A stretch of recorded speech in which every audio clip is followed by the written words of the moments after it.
Another busy week, especially on the floor this week. Let's talk a little about the Cleaner Missouri initiative that was first heard on Wednesday night. SJR 38, we call that Cleaner Missouri. If you liked Clean Missouri, Amendment 1 that was passed in November of 2018, you are going to love Cleaner Missouri. First of all, Cleaner Missouri would have to go back to a vote of the people. So the voters of the state of Missouri would vote on this amendment, on the Senate Joint Resolution 38. It would totally eliminate lobbyist gifts. Currently, we have a $5 cap on lobbyist gifts. Cleaner Missouri would also reduce the amount of campaign contributions coming to a state Senate campaign, and then it would return power to the people by having an independent House and Senate bipartisan citizen commission that are not elected officials would be the ones that would be drawing the districts. I've also heard some concerns of people that say they don't want gerrymandered districts. Well, as far as when the order of priorities are when drawing these districts, under SJR 38, Cleaner Missouri, which we are debating now, the fourth item is to make sure those districts are contiguous and compact. Under Amendment 1 that passed in November of 2018, compactness was the sixth priority. So it was the last priority in those six priorities. Obviously, since compactness is a higher priority on the list with SJR 38, if voters approve SJR 38, it is more likely that these districts would be less gerrymandered than what is currently in the Missouri State Constitution. So overall, I think this is a win-win for Missouri voters. Amendment 1 was put on the ballot by special interest groups from out of state that funded this endeavor and funded this effort. SJR 38, we, the elected officials of Missouri that were elected by the people of Missouri, would put this on the ballot so the voters of Missouri could truly have a say in how those legislative districts are drawn. Some other measures that are making their way through committee and on the floor. Some of the first floor debate also happening this week. Tell us about Senate Bill 551. Yes, Senate Bill 551 is one that I supported. Senate Bill 551 prohibits discrimination in insurance against any person based solely on the person's status as an organ donor. Most certainly, if you agree to be an organ donor and donate a kidney or another organ, insurance companies should not be able to discriminate you when you're trying to get health insurance. This provision would eliminate that.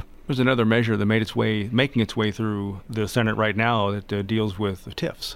Yes, Senate Bill 570 would eliminate the use of TIF funds for use in floodplains. Obviously, we want to be a great steward of your taxpayer dollars. When these TIF funds, tax increment financing plans, are used in flood districts, many times I don't believe that that's a great way to use your taxpayer dollars, because in these floodplains, obviously, they're called floodplains because they have a tendency to flood, and then we use your taxpayer dollars to make that infrastructure better or to help retail businesses in that floodplain. Every time it floods, it will destroy the investment that taxpayer dollars have been put in there. So I definitely voted for and support Senate Bill 570. Got some good news on the health front and also in terms of Missouri HealthNet this week. Yes, most certainly. Missouri HealthNet has successfully reduced opioid use across the state of Missouri. Basically, the education that they are doing is working. I want to commend Missouri HealthNet for successfully reducing opioid use in the state of Missouri. The number of unique participants prescribed an opioid decreased by 12% in 2019 and is down by 36% since 2012. This means around 60,000 fewer participants are on opioids. In the year 2012, the number of Missouri HealthNet participants utilizing opioids was 170,503. The number in 2019 was 190,000, so almost 60,000 people reduced, like I said before. The data reflects lower opioid usage for the entire Missouri HealthNet population, from short-term prescriptions following an injury or a dental procedure to a long-term high-dose prescriptions for chronic pain. I believe what Missouri HealthNet is doing is wonderful, and like I said, I want to commend them because the education is working instead of putting everyone's personal private prescription information on a government database. Let's continue with the efforts Missouri HealthNet is doing instead of jeopardizing our constituents' personal prescription information.